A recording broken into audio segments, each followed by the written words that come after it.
हैं, कहीं 12वीं शरीफ में प्रोग्राम होते हैं, कहीं माह रजब में गरीब नवाज की निस्बत से प्रोग्राम होता है, कभी माह मुहर्रम में शोहदाए करबला के नाम पर महफिल सजती है। यानी हम सुन्नियों के यहाँ साल भर जलसे जुलूस का सिलसिला जारी रहता है। आज आपके गांव में है, कल 25 किलोमीटर कहीं और होगा, परसों 40 किलोमीटर कहीं और होगा। मेरे प्यारे आका अलैहिस्सलातु तस्लीम के प्यारे दीवानों, कभी कभी ऐसे जलसों में भी हमारा जाना होता है जहां कमेटी वाले हमसे कहते हैं कि हजरत हमारा इस साल का जलसा 45वां सालाना जलसा है, कहीं कहते हैं 38वां सालाना जलसा है, कहीं कहते हैं 22वां सालाना जलसा है। यानी जलसे तो 48 साल से, 40 साल से, 22 साल से, 15 साल से होते चले आ रहे हैं। लेकिन माजरत के साथ कहूंगा, जलसे में आने वालों के हालात देखकर लगता है कि 15 साल से जिस गांव में मुसलसल जलसा हो रहा है, उस गांव वालों को अब तक ये भी पता नहीं है कि जलसे में आने का तरीका क्या होता है, जलसे में कैसे जाया जाए। जब हमें यही नहीं पता है तो बाकी बताइए 15 साल जलसे में हमने सीखा क्या होगा, हमने क्या हासिल किया होगा। मेरे प्यारे आका के प्यारे दीवानों, कहीं कहीं में जाता हूं, उलमा की मौजूदगी में ये बात अर्ज करूंगा, कहीं कहीं में जाता हूं तो मुझसे कहते हैं कि 45वां जलसा है, और फिर हमारी जमात के बड़े बड़े उलमा का नाम लिया जाता है कि हमारे यहाँ फला भी आ चुके हैं, फला भी आ चुके, फला भी आ चुके, फला भी आ चुके, बड़े बड़े उलमा के नाम गिनाते हैं। और फिर मैं पूछता हूं कि मुझे क्या तकरीर करना है, यहाँ के मामलात हालात मुझे बताएं। तो कहते हैं आपको हजरत शराब पर बोलना है, आपको नमाज पर बोलना है, आपको हुकूक वालिदैन पर बोलना है, आपको जहेज पर बोलना है, आपको सूद पर बोलना है, हमारे यहाँ लड़कियां भाग रही आपको इस पर बोलना है, आपको पर्दे पर बोलना है, हमारे यहाँ तलाक बहुत हो रहा है, आपको मियाँ बीवी के हुकूक पर बोलना है, हमारे यहाँ लोग उलमा का एहतराम नहीं करते, आपको उलमा पर बोलना है। यानी उस 45वें जलसे में मुझे 45 टॉपिक दिया जाएगा कि इन उन्वानात पर बोलना है। तो मैं उनसे सवाल करता हूं कि मुझसे पहले आप जिन उलमा के नाम गिना चुके, आखिर उन्होंने आकर क्या किया है? सारा कुछ 45 साल का मुझे ही बोलना है, तो फिर उन लोगों ने क्या किया अब तक, आप बताइए। मेरे प्यारे आका के प्यारे दीवानों, बुरा मत मानिएगा, हम सुन्नियों के यहां जलसों की कोई कमी नहीं है, लेकिन इस मजमे में जो हजारों की भीड़ जमा है, इस हजारों की भीड़ में अगर किसी एक को खड़ा करके पूछा जाए कि वजू में कितनी बातें फर्ज हैं, तो माजरत के साथ कहूंगा मेरी कौम का जवान इस आसान से और बेसिक क्वेश्चन का भी जवाब नहीं दे सकेगा। गलत तो नहीं कह रहा हूं मैं, मेरे प्यारे आका के प्यारे दीवानों। अब आप सुने, हमारे उलमा ने इन जलसों की जो बुनियाद रखी थी, इन जलसों का जो आगाज किया था, उसकी तारीख क्या है, रीजन क्या है।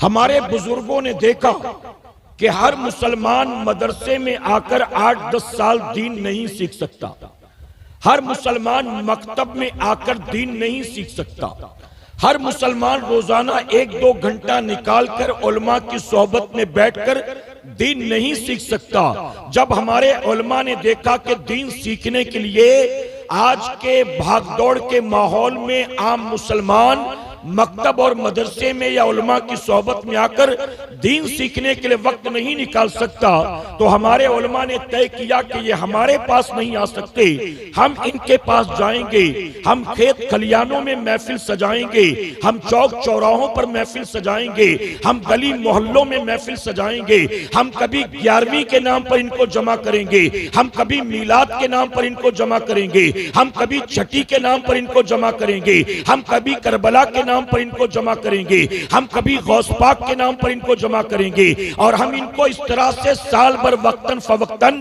जमा करेंगे। ये हमारे पास दीन सीखने नहीं आ सकते, हम इनको जलसों में जमा करके जलसों के जरिए दीन सिखाने की कोशिश करेंगे। असल महफिलों का मकसद यही था और इसकी बुनियाद इसलिए रखी गई थी। लेकिन आज के दौर में माजरत के साथ कहना पड़ता है कि आज हमने जलसों को भी महज रस्म रिवाज बनाकर रख दिया। ये जलसा सिर्फ रस्म रिवाज है। हमारे दादा करते थे, उसके बाद अब्बा करते रहे, उसके बाद चाचा करते रहे।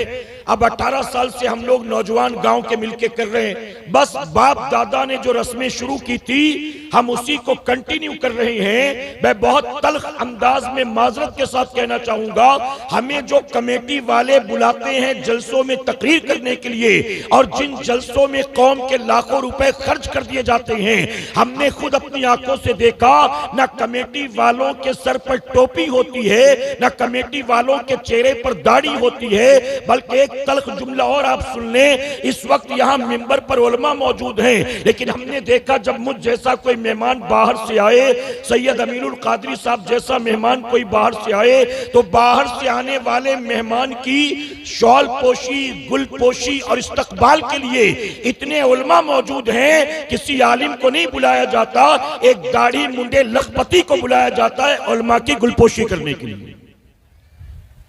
आप बताइए, मैं गलत तो नहीं कह रहा हूं? जिसका शरीयत से कोई ताल्लुक नहीं, सिर्फ मालदार है, वो चंदा देता है मदरसे को, इसलिए गुलपोशी उससे करवाएंगे।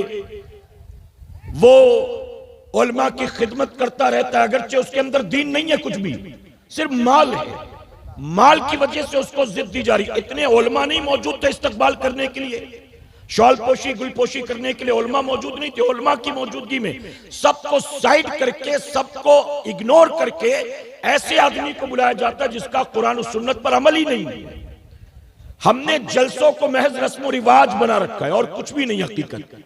मेरे प्यारे आका के प्यारे जवान, अब मैं आपसे एक सवाल पूछता हूं, गौर से सुनिएगा, तवज्जो है आपकी। एक रिपोर्ट के मुताबिक आप गूगल पर, चैट जीपीटी पर, ग्रोक पर, जहां ढूंढना चाहें सर्च कर लें, एक रिपोर्ट के मुताबिक पूरी दुनिया में हर 24 घंटे के अंदर 1,70,000 इंसान मरते हैं। कितने मरते हैं? 1,70,000 वर्ल्ड वाइड, हर 24 घंटे में।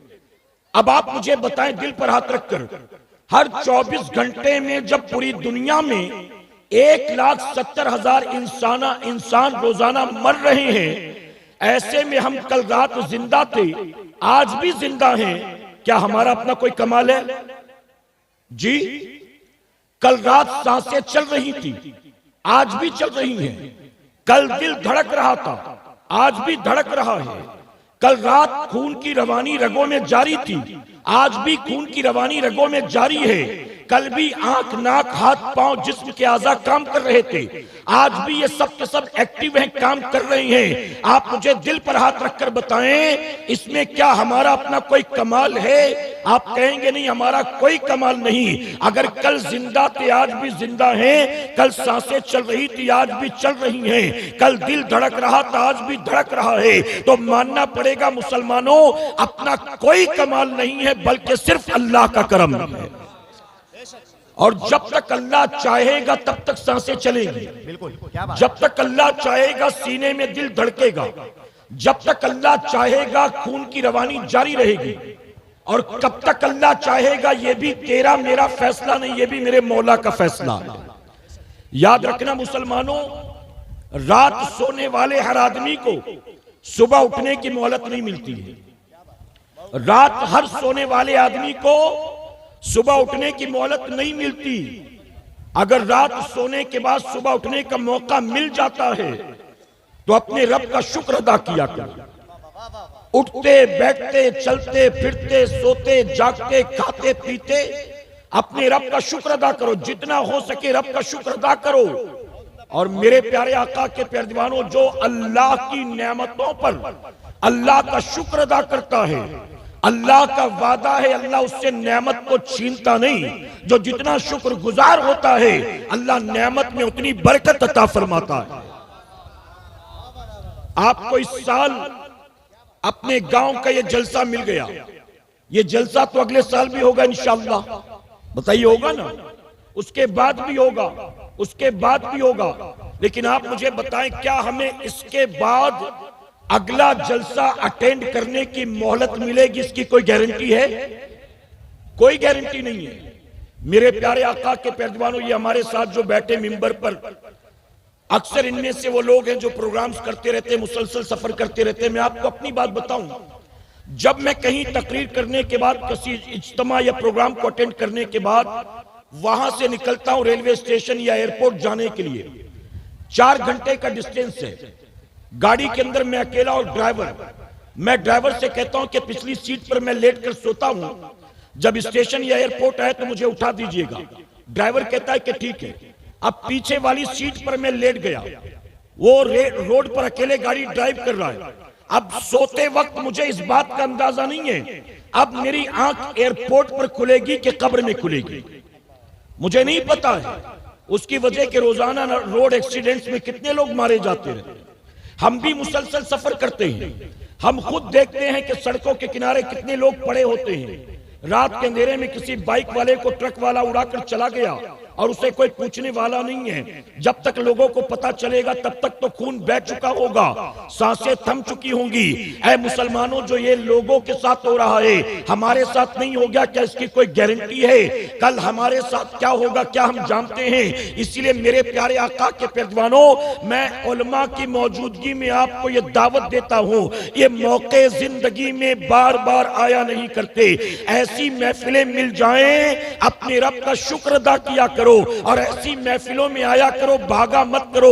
ये सोच कर आया करो कि पता नहीं इसके बाद मुझे कभी ऐसी महफिल में जाने का मौका मिले कि ना मिले। और इस महफिल में जब आया करो तो कानों के चस्के के लिए मत आया करो, आया करो तो भीड़ भाड़ देखने के लिए मत आया करो, आया करो तो हा हू के नारे लगाने के लिए मत आया करो। ऐसी महफिलों में आया करो तो घर से यह तय करके निकला करो, मैं दीन को सीखने के लिए जा रहा हूं, मैं कुरान और सुन्नत का पैगाम हासिल करने के लिए जा रहा हूं, अपनी जिंदगी और सोच और फिक्र को बदलने के लिए जा रहा हूं। ऐसी महफिलों में भीड़ का हिस्सा बनने के लिए ना आया करो, अपनी आखिरत को संवारने की नीयत से आया करो। अब जो लोग यहां मौजूद हैं मैं उनसे अर्ज करूंगा, सिर्फ जलसे में टोपी पहनना सुन्नत नहीं कि इज्तिमा में मेरे आका दस्तरख्वान पर भी टोपी पहनकर बैठते थे, कभी नंगे सर नहीं। वॉशरूम में, टॉयलेट में नंगे सर नहीं जाते थे, हुजूर की सुन्नत है सर ढांक कर जाना। बाजार में सर खुला करके नहीं जाते थे, सर ढांक कर जाते थे। मैदाने जंग में भी सर ढांक कर जाते थे। आप बताइए, हम जलसे में आते हमें पता नहीं कि आने का तरीका क्या है। मेरे प्यारे आका के पैरवानों, ये किसी दुनियादार की महफिल नहीं है, ये सारी कायनात के मालिको मुख्तार की महफिल है।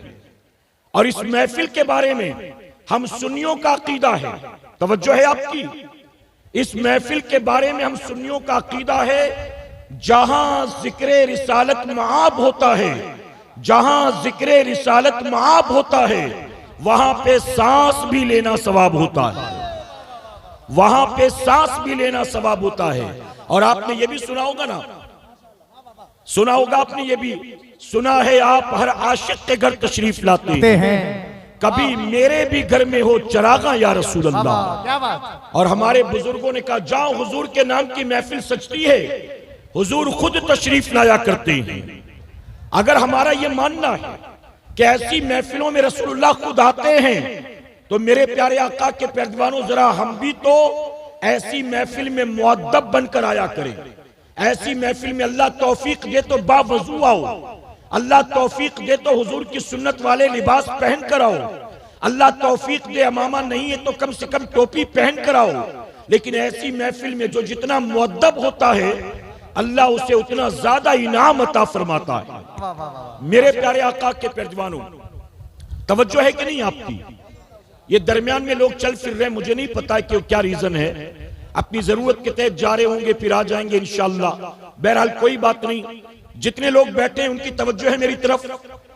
मेरे प्यारे आका अलैहिस्सलातु तस्लीम के पैरवानों, इस साल हमने जो हुजूर सल्लल्लाहु अलैहि वसल्लम का मिलाद पाक मनाया, आप जानते हैं ये हमारी जिंदगी का सबसे बड़ा दिन है जो गुजरा।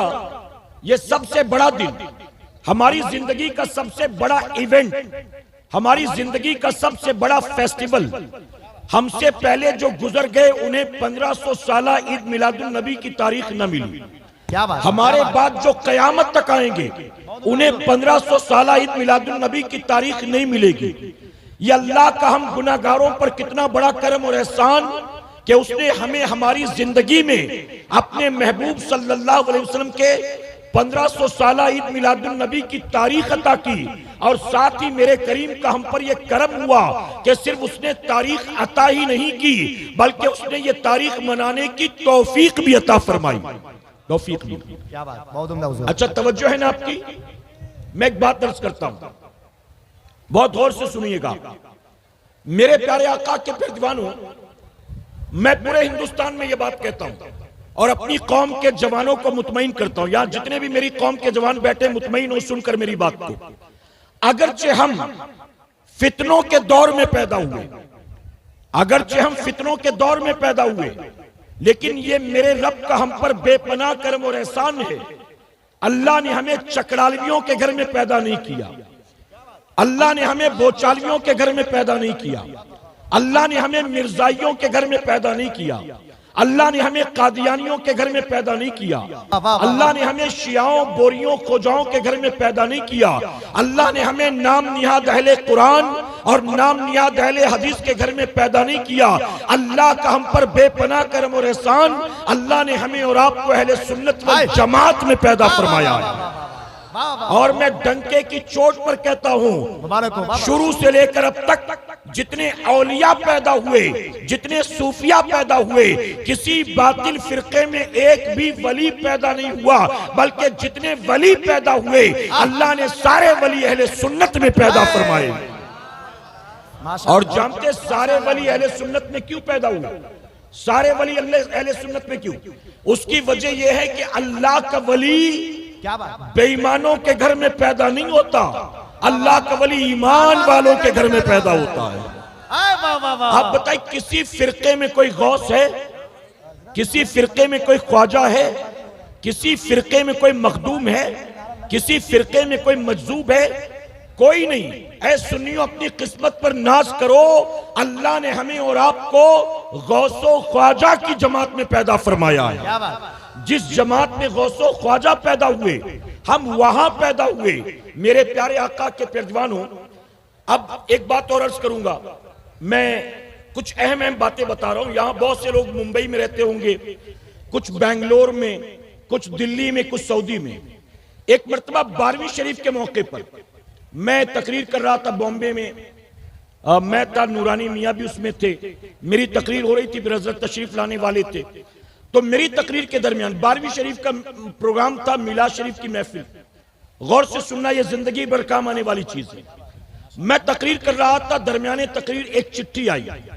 उस चिट्ठी में सवाल लिखा हुआ था, हमारे मदरसे के बच्चे भी सुन लें।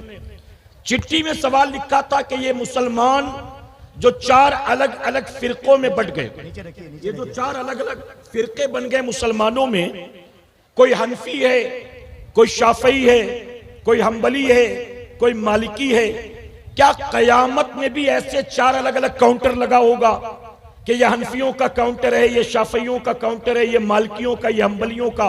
क्या 4 अलग अलग ऐसे काउंटर लगे होंगे? अच्छा, उसने कहा जो 4 फिरके, हालांकि ये 4 फिरके नहीं है, ये 4 स्कूल ऑफ थॉट है, ये 4 फिका के फील्ड है, ये 4 मजहब है फिका के, ये 4 फिरके नहीं है। लेकिन चूंकि सवाल करने वाला किसी बातिल फिरके से ताल्लुक रखता था, उसने ये कहा। अब 10 सेकंड के लिए, मैंने पढ़ा नहीं था कभी ये, मैंने कभी उलमा से सुना नहीं था, 10 सेकंड के लिए मैं ब्लैंक हो गया। लेकिन मिंबर रसूल पर मौजूद हूं, जिम्मेदारी के साथ ये बात कहूंगा, सुनियो, मेरा अपना तजुर्बा है कई सालों का। 10 सेकंड के लिए सवाल को पढ़कर मैं ब्लैंक हुआ, लेकिन अल्लाह तबारक ताला कभी अपने महबूब के चाहने वालों को रुसवा नहीं फरमाता है। आप YouTube पर सर्च करके देखें, आपको पता चलेगा हमारे उलमा से दुनिया के किसी मुल्क में और किसी भी हिस्से में और किसी भी फिरके वाले से और किसी भी उन्वान पर जब भी मुनाजरा हुआ है तो ये या तो हारे हैं या तो भागे हैं। अल्लाह ने हमेशा कामयाबी गौसे आजम के गुलामों को अता फरमाया है। क्या बात, नारे तकबीर भाई, जोर से नारे रिसालत, फैजाने गौसे आजम, मसलके आला हजरत। 10 सेकंड के लिए, 10 सेकंड के लिए मैं ब्लैंक हो गया कि मैं इसका क्या जवाब दूं। क्या कयामत में ऐसे 4 अलग अलग काउंटर होंगे? तो मैंने फिर 10 सेकंड के बाद जवाब दिया कि हमसे ये पूछता है कि क्या कयामत में इसी तरह से 4 अलग अलग काउंटर होंगे? कयामत में 4 काउंटर नहीं होंगे, कयामत में हम सुन्नियों के लिए बेशुमार काउंटर होंगे।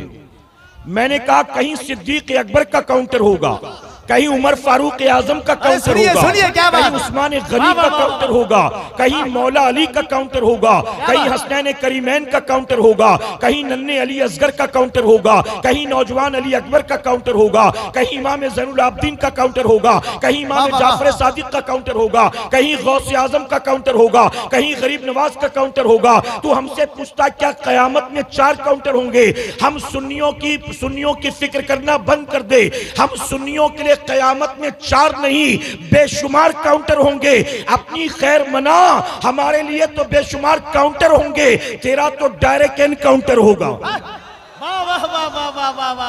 हमारा टेंशन छोड़, अपनी खैर मना, तेरा तो डायरेक्ट एनकाउंटर होगा। मेरे प्यारे आका अलैहिस्सलातु तस्लीम के प्यारे दीवानों, तो मुतमईन रहें।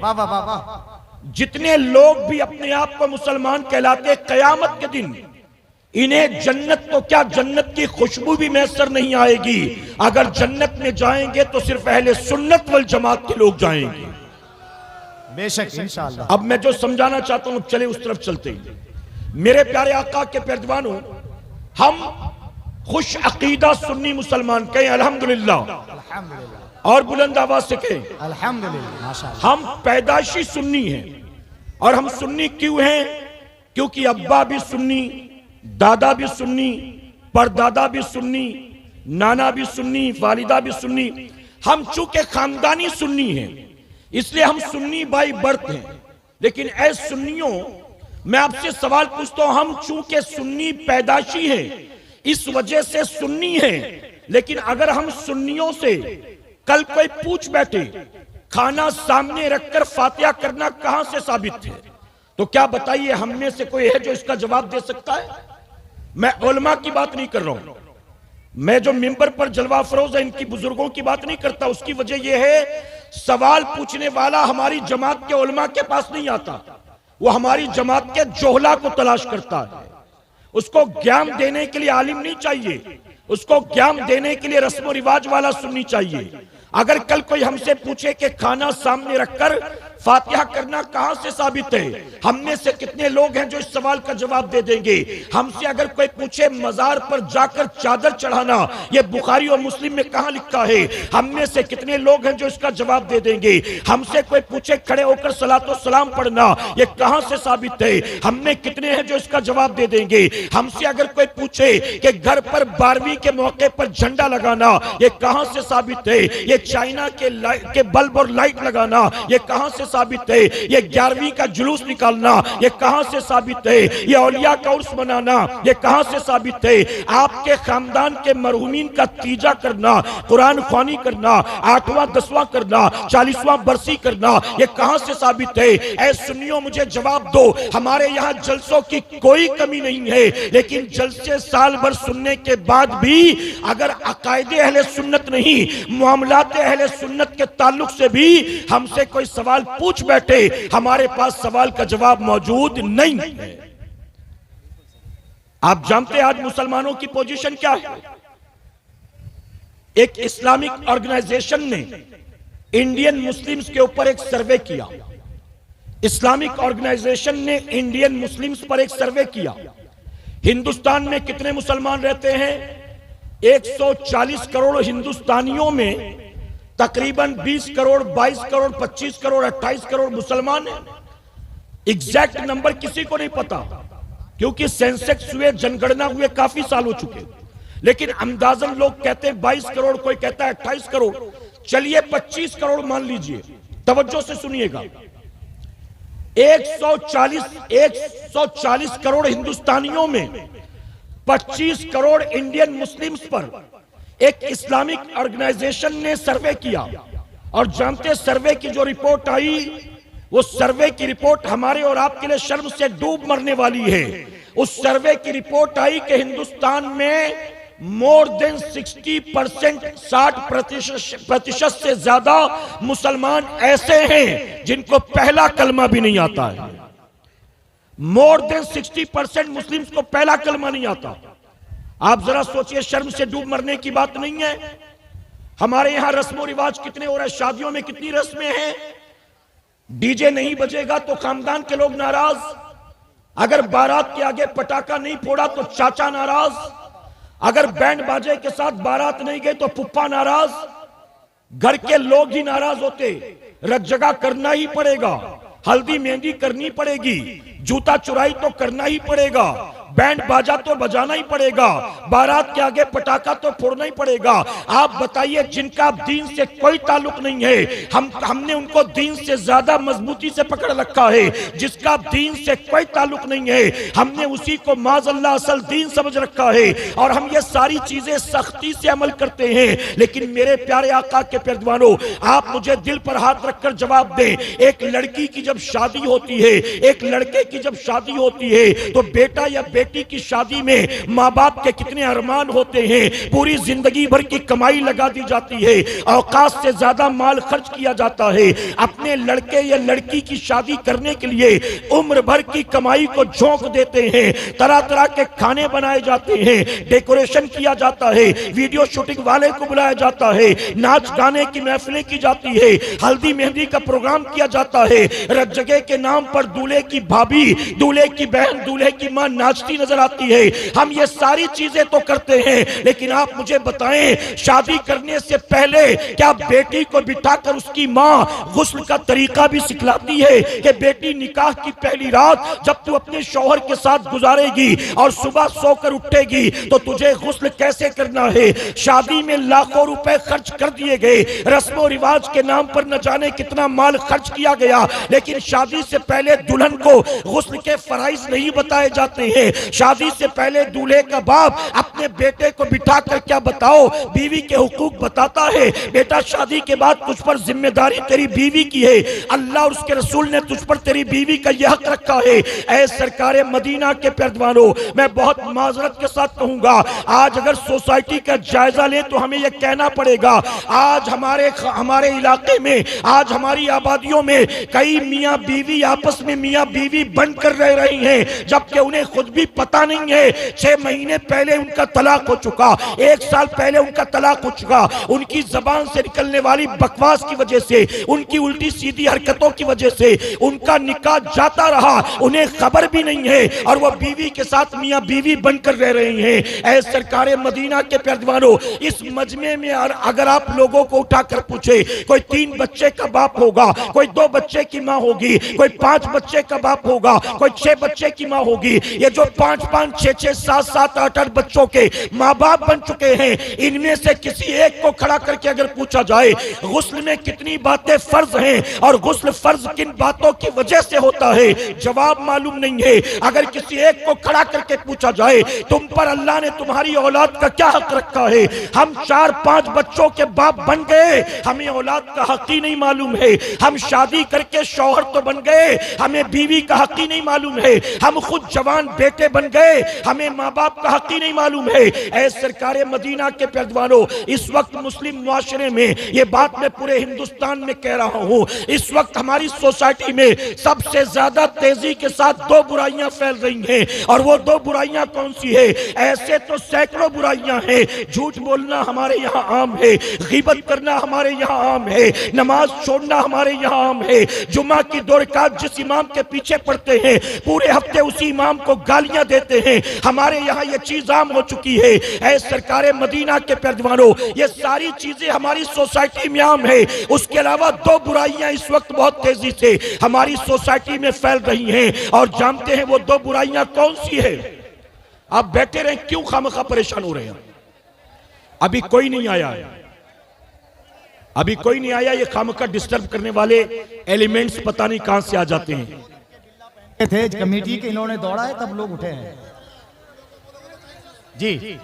ये कमेटी के जो बच्चे हैं, एक तरह के कपड़े पहने बिल्ला लगाकर, इन्हीं की गलती है। नाजिम साहब ने कहा ना जी, ये जो नाजिम साहब ने शुरू में कहा था ना, मेरा भी तजुर्बा यही है, सबसे ज्यादा डिस्टर्ब जो है ना कमेटी वाले ही करते हैं। वो इंतजाम के नाम पर बदनजमी खुद ही करते हैं वो लोग। अब मैं भी आ रहा था, मैं खामोशी से आ जाता, लेकिन यही दौड़ दौड़ के धक्के मार रहे थे। वरना अगर आप हंगामा नहीं करें तो आदमी चुपचाप आ सकता है, लोग डिस्टर्ब नहीं करते। बिल्कुल सही है। आप हंगामा बपा करेंगे तो लोग डिस्टर्ब होते हैं, समझे? बिल्कुल। वरना अगर चुपचाप गाड़ी से उतर कर आए ना, मैं जानता हूं कोई डिस्टर्ब नहीं करता है, मैंने देखा है। लेकिन जहां कमेटी वाले राइट दौड़ेंगे, लेफ्ट दौड़ेंगे, हंगामा बपा करेंगे, पब्लिक भी परेशान हो जाती है। आप यहां तवज्जो दे। देखिए सैयद साहब सफर करके यहीं आए हैं, वो आएंगे तो यहीं आएंगे ना। आप रास्ते में क्या ज्यादा सवाब ले लोगे, क्या नेकी हासिल कर लोगे? सही है। धक्का मुक्की करके। कल हम रांची में थे, एक आदमी मोहब्बत में सैयद साहब की पीठ पर गिरा जोर से, और वो गिरते गिरते बच गए, और फिर वापसी में जाते वक्त हाथ में मोच आ गई। ये मोहब्बत है कोई? ये अहले बैत की या सादात की मोहब्बत है कोई? आप जिससे मोहब्बत करते हो बताइए, उसको धक्का मारते हो, अब्बा को भी धक्का मारते हो, बेटे को भी पटक देते हो, करते हो ये सब, बीवी के साथ ऐसा सलूक करते हो, ये कैसी मोहब्बत है? आप उलमा के साथ, सादात के साथ, आप हुफ्फाज इकराम के साथ ऐसा करते हैं, ये मुनासिब नहीं है, बल्कि इससे गुनाह होता है, इससे गुनाह होता है। किसी मोमिन की दिल आजारी से, तकलीफ पहुंचाने से गुनाह है। तवज्जो है आपकी? दुरूद शरीफ पढ़ें आप यहां, अल्लाहुम्मा सल्ली अला मुहम्मदिन व आलिहि अल्फ अल्फ मर्रा। जो मैं अर्ज कर रहा था उसको सुने आप, सल्लल्लाहु तआला अलैहि वसल्लम। आप खुद इसकी तायीद करेंगे। सैकड़ों बुराइयां हमारी सोसाइटी में हैं, लेकिन सैकड़ों बुराइयों के साथ इस वक्त हमारे मुस्लिम मुआशरे में, मुस्लिम समाज में दो बुराई सबसे ज्यादा तेजी से फैल रही है। और वो दो बुराई कौन सी है? एक तो मुसलमान नौजवान नशे की तरफ जा रहा है। कौमे मुस्लिम का जवान शराब पीता है, चरस चिलम गांजा ले रहा है, एमडी कोरेक्स वाइटनर लेता है, ब्राउन शुगर हेरोइन बटन लेता है। हर आदमी अपनी औकात के मुताबिक, अपने शौक के मुताबिक नशा करता है। कौमे मुस्लिम का नौजवान नशे की तरफ तेजी से बढ़ रहा है। मेरा जहां कहीं जाना हुआ, मौका 12वीं शरीफ का हो, 11वीं शरीफ का हो, छठी शरीफ का हो, माह मुहर्रम हो, हर महफिल में कहा जाता है हजरत नशे पर बोलिए। मीलाद की महफिल में कहते हैं नशे पर बोलिए। गौसे आजम के नाम पर महफिल सजी, कहते हैं नशे पर बोलिए। आखिर नशा मुस्लिम मुआशरे में तेजी से क्यों फैल रहा है? उसकी वजह यह है, हमने अपनी नस्लों को यह बताया ही नहीं कि इसे अल्लाह उसके रसूल ने हराम करार दे दिया है। आप जानते, मुंबई धारावी में एक मर्तबा में तकरीर कर रहा था। मेरी तकरीर के बाद एक बूढ़ा आदमी 68-70 साल का, एक कोई एनजीओ चलाने वाला क्रिश्चियन था, वो मेरे पास आया और मुझसे आकर कहता है, गुरुजी एक बात कहूं तो बुरा नहीं मानेंगे। मैंने कहा बताइए क्या बात कहना चाहते हैं? गौर से सुनना मुसलमानों, शर्म से डूब मरने का मकाम है। हम जलसों में लाखों रुपए खर्च कर देते हैं, लेकिन लाखों रुपए जलसे के नाम पर खर्च करके आप बताइए हम हासिल क्या कर रहे हैं? उस बूढ़े आदमी ने मुझसे कहा, एक मर्तबा पुलिस ने अलग अलग जगहों पर रेड डाला। रेड डालने के बाद नशा करने वाले लोगों को अरेस्ट किया, जिसमें ड्रग एडिक्ट भी थे, ड्रग पेडलर्स भी थे, यानी नशावर चीजें बेचने वाले भी थे, नशावर चीजें इस्तेमाल करने वाले भी थे। उसने कहा कि ऐसे तकरीबन 100 लोगों को पुलिस ने दिन भर में उठाया। अलग अलग जगह रेड मारकर पुलिस ने दिन भर में 100 लोगों को जमा किया, और 100 लोगों को जेल में बंद करने के बाद हम लोगों को, जो सोशल वर्कर हैं, एनजीओ वाले हैं, हमको बुलाया गया, आकर अपनी आंखों से देख लो। फिर यह मत कहना कि किसी बेगुनाह को हमने अरेस्ट कर लिया, हमने किसी आम आदमी को अरेस्ट कर लिया। आइए देख लीजिए। वो ईसाई मुझसे कहता है कि जब हम गए जेल के अंदर देखने के लिए तो गुरुजी मुझे शर्म आती है, कहते हुए दिन भर पुलिस वालों ने जो 100 लोगों को अरेस्ट किया था, उन 100 में 90 लोग आपके धर्म के मानने वाले थे। आप बताइए, जिस बुराई का दरवाजा अल्लाह और उसके रसूल सल्लल्लाहु अलैहि वसल्लम ने 1450 साल पहले बंद किया, आज उस बुराई के दरवाजे पर सबसे ज्यादा अगर कोई आपको दिखाई देगा तो मुसलमान दिखाई देगा। हमारे एक साथी जेल में गए थे, वापस आए तो मैंने उनसे पूछा, जेल में आपने क्या देखा? उन्होंने कहा कि मोर देन 60% जेल में जो कैदी बंद हैं, उनमें मोर देन 60% मुसलमान लोग हैं। मैंने कहा ये 60% मुसलमान किस जुर्म में कैद हैं? मुंबई की अर्थर रोड की बात कर रहा हूं। ये मोर देन 60% किस गुनाह की वजह से कैद में है? कहा कोई करप्शन, फ्रॉड, डाकाजनी, चोरी, जिना, पास्को, ऐसे ऐसे केसेस में तकरीबन 30% होंगे, और बाकी 30% ड्रग के केस में बंद, ड्रग के केस में।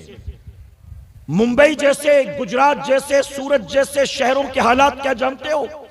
नशा करके मरने वाला भी मुसलमान और नशा बेचकर माल बनाने वाला भी मुसलमान। सबसे ज्यादा तेजी से यह बुराई फैल रही मुस्लिम मुआशरे में। नशा आम हो चुका है। अब मैं अपनी माओ से कहता हूं, एक मां मुझसे आकर कहती, हजरत मेरा बेटा पहले बहुत अच्छा था, बहुत नेक था, मेरी भी इज्जत करता था, बाप की भी इज्जत करता था, लेकिन 2-3 महीने से शराबियों की सोहबत में पड़ गया, शराब पीना शुरू कर दिया। मैंने मां से पूछा, तेरे बेटे की उम्र क्या है? मां कहती यही 21-22 साल का। मैं उस मां से कहता हूं, 21-22 साल का तेरा जवान बेटा शराबियों की सोहबत में कब से पड़ा? मां कहती यही कोई 1.5-2 महीने हुए। मैं उस मां से कहता हूं, तेरे बेटे के शराबी होने का रोना रोऊं कि तेरी मां होने का रोना रोऊं? अरे तू कैसी मां है? 9 महीने तूने अपनी औलाद को पेट में पाला, अपनी जान को दांव पर लगाकर तूने उसको जन्म दिया, 2 साल तक सीने से लगाकर तूने उसको रगों का खून दूध में मुंतकिल करके पिलाया, तूने उसके राल, नाक, थूक, पेशाब, पैखाने, उल्टी को साफ किया, तूने उंगली पकड़कर चलना सिखाया, लुकमा बनाकर खाना सिखाया, तूने तोतली जबान को बोलना सिखाया। मैंने कहा तू कैसी माँ है? अरे 22 साल तक बेटा तेरे साथ था, 22 साल में तू नमाजी न बना सकी और 2 महीने की दोस्ती ने शराबी बना दिया। सारा कसूर औलाद का है, मां बाप का कोई कसूर नहीं। आज बेटा कहां जाता है मां को खबर है, आज बेटियां कहां जाती मां को खबर है। आज हमारी कौम का जवान तेजी के साथ नशावर चीजों की तरफ बढ़ रहा है।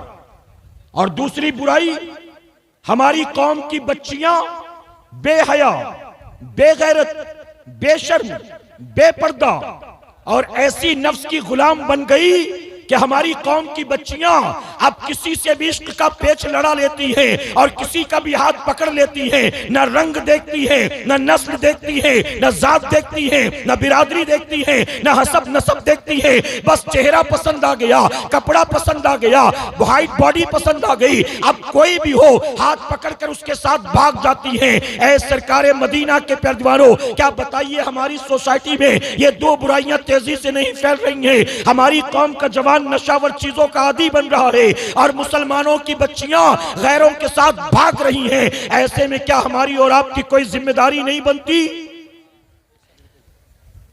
इन जलसों को महज कानों के चस्के का सबब ना बनाएं, इन जलसों को कौम को एजुकेट करने के लिए इस्तेमाल करें। इन जलसों के जरिए कौम को एजुकेट करो, दीन की बातें उन तक पहुंचाओ। हुजूर गौसे आजम, तवज्जो है आपकी, सैयदना सरकार गौसे आजम पैदाइशी वली है, मां की कोख से वली बनकर पैदा हुए। सुना है कि नहीं आपने?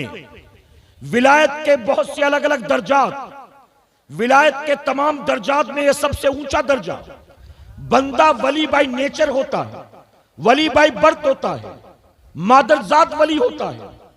हुजूर गौसे आजम पैदाइशी वली और तन्हा वो वली है गौसे आजम जो मां की कोख से 18 पारों के हाफिज बनकर पैदा हुए।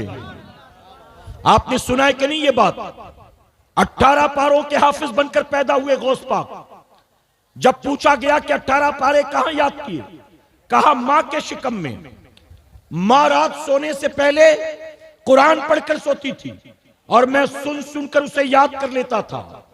यहां क्या पता चला सुन्नियों, यहां पता चला हमल के वक्त औरत जो कुछ करती है पेट में पलने वाले बच्चे पर उसका असर हुआ करता है।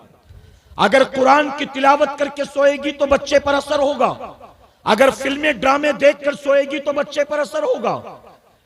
आज आप बताएं, अगर सूरज ग्रहण होता है, चांद ग्रहण होता है, आपके गांव देहात में आपने देखा होगा, अगर घर में कोई लड़की या कोई औरत प्रेग्नेंट हो, हमल से हो, तो घर की बड़ी बूढ़ियां उसको कमरे में बंद कर देती हैं, खिड़की दरवाजे बंद, पर्दे खींच दिए जाते हैं। अगर कहीं घर में कोई सुराख है तो उसमें भी कपड़ा ठूंस दिया जाता है। क्यों? उनसे पूछो वजह क्या है, तो कहते हैं सूरज ग्रहण लगा है, चांद ग्रहण लगा है, पेट में पलने वाले बच्चे पर इसका असर होगा।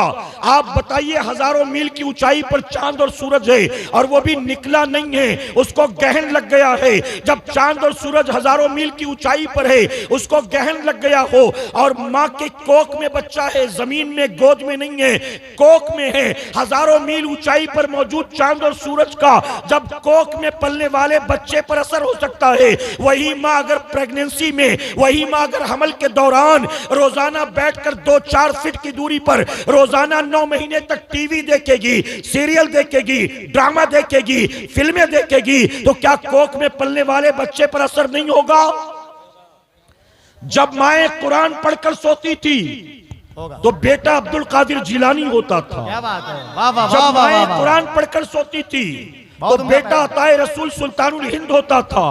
जब माएं कुरान पढ़कर सोती थी तो अपनी माँ की कोख से 14 पारे के हाफिज बनकर ख्वाजा बख्तियार काकी पैदा होते थे, महबूब इलाही निजामुद्दीन औलिया पैदा होते थे। जब माएं नेक होती थी, वजू करके अपनी औलाद को दूध पिलाती थी, तो उनका दूध पीने वाले बेटे शेरे मैसूर टीपू सुल्तान होते थे। और आज जब हमल के दौरान माएं सीरियल देखेंगी, ड्रामा देखेंगी, हर वक्त मोबाइल पर लगी रहेंगी, इसकी स्टोरी, उसका इंस्टाग्राम, इसका फेसबुक, इसका यूट्यूब, जब दिन रात यही करेंगी हमल में, तो इनकी कोख से पैदा होने वाला ना गाजी होगा, ना नमाजी होगा, या तो यूट्यूबर पैदा होगा, या तो टिकटॉकर पैदा होगा, या तो पबजी चैंपियन पैदा होगा, या तो लूडो किंग पैदा होगा, या तो आईपीएल के चक्कर में नमाज कजा करने वाला होगा, या तो नचनिया गवैया होगा, या तो चरसी गंजेड़ी होगा। और यही वजह है, जब तक माएं नेक थी, अल्लाह उनकी पाकीज़ा कोख से औलाद भी नेक अता करता था। और जब से माओ का अखलाक और किरदार तबाह बर्बाद हो गया, उनकी कोख से अब कोई नेक पैदा नहीं होता। अब तो नचनिए गवैये शराबी जानी जुआरी पैदा होते हैं, अपनी ही माँ को आंख दिखाने वाले, अपने ही बाप को डराने धमकाने वाले। ऐ सरकारे मदीना अलैहिस्सलातु तस्लीम के पैरवानों, हुजूर गौसे आजम 18 पारों के हाफिज बनकर पैदा हुए। आपको सुनकर ताज्जुब होगा, आज तक आपको यह करामत किसी ने नहीं बताया होगा। आपको सेब वाला वाकया तो बताया गया, 12 साल की डूबी कश्ती को निकाला यह बताया गया, मुर्दे को जिंदा कर दिया यह बताया गया। आपको गौस पाक की यह करामत नहीं बताई गई होगी। आज सुन ले इस मिंबर से गौस पाक की करामत को। गौस आजम माँ की कोख से 18 पारों के हाफिज बनकर पैदा हुए, और बाकी जो 12 पारे बचे थे, वो 12 पारे भी मकतब में किसी उस्ताद ने याद नहीं कराया है, वो भी आपकी वालिदा सैयदा फातिमा ने आपको याद कराया है। अपने बेटे को पूरा हाफिज़े कुरान गौसे आजम की मां ने बनाया है। आज हमारा बेटा दस्तरख्वान पर खाने बैठे, क्या कभी मां कहती बेटा बिस्मिल्लाह तो पढ़ ले, बेटा हाथ तो धो ले, सुन्नत है रसूलुल्लाह की। खाने के बाद अल्हम्दुलिल्लाह कह दे बेटा। क्या बताइए, मां ये तरबियत दे रही है औलाद को? फिर मुआशरा तबाह नहीं होगा तो क्या होगा? गौसे आजम ने 18 साल की उम्र तक, तवज्जो है ना आपकी? अब मैं 10 मिनट में अपनी बात मुकम्मल करता हूं। बातें बहुत सारी हैं, एक महफिल में सब कुछ बयान करना मुमकिन नहीं। 10 मिनट का मौका मुझे और दे, इजाजत है आपकी? हुजूर गौसे आजम शहरे जिलान में 18 साल की उम्र तक तालीम हासिल करते रहे। 18 साल के हुए, मां से इजाजत लेकर शहरे बगदाद गए। बगदाद के मदरसे अरबिया निजामिया में 8 साल मजीद तालीम हासिल की। गौसे आजम ने 26 साल तक तालीम हासिल की है। कितने साल तक? 26 साल तक। आप सोचिए, मां की कोख से वली बनकर पैदा हुआ, 18 पारों के हाफिज बनकर पैदा हुआ, फिर भी मकतब में जाएं, मदरसे में जाएं, उलमा की सोहबत में बैठे, दीन की किताबें पढ़ें। गौसे आजम मादरजाद वली होकर 26 साल तक दीन का इल्म सीखते हैं। और गौसे आजम के आशिकों का हाल यह है, अपनी माँ की कोख से हम अंगूठा छाप पैदा होते हैं और कब्र में भी अंगूठा छाप चले जाते हैं। क्या बात? न वजू करना आता है, न गुस्ल करना आता है, न नमाज पढ़नी आती है। एक नौजवान ने मुझे कॉल किया, उसने कहा हजरत मैं जुमा पढ़ने आया हूं, आस्तीन टाइट है, हाथ कैसे धोऊं? मैंने कहा दोनों हाथों का कोनी समेत धोना वजू में फर्ज। तवज्जो है ना आपकी? दोनों हाथों का कोनी समेत धोना वजू में फर्ज। उसने कहा हजरत आप समझे नहीं, आस्तीन टाइट है, ऊपर चढ़ नहीं रहे। मैंने कहा तुम समझे नहीं, आस्तीन टाइट हो या लूज हो, कोनी समेत धोना फर्ज है। उसने कहा कैसे धोऊं? मैंने कहा मेरे पास शॉर्टकट नहीं है। कैसे धोऊं? मैंने कहा मेरे पास शॉर्टकट नहीं, जो पहना है उसको उतार दे और उतार कर दो। कहता मस्जिद में हूं, उतारना मुमकिन नहीं। मैंने कहा हफ्ते में एक बार 2 रकात पढ़ना है, कम से कम जुमा के दिन तो ढंग के कपड़े पहनकर घर से निकला कर। जुमा के दिन तो ढंग के कपड़े पहन। जुमा के दिन भी आएंगे नमाज पढ़ने जींस टी शर्ट पहनकर, और वो भी ऐसा कपड़ा पहनेंगे। भैया आप बैठे रहे ना, आप बैठे रहे, आप सब बैठे रहे। देखिए मैं देख रहा हूं शुरू से अदब के ये जो सामने बैठे ना बहुत तवज्जो से सुन रहे हैं आप। बिल्कुल बिल्कुल। ये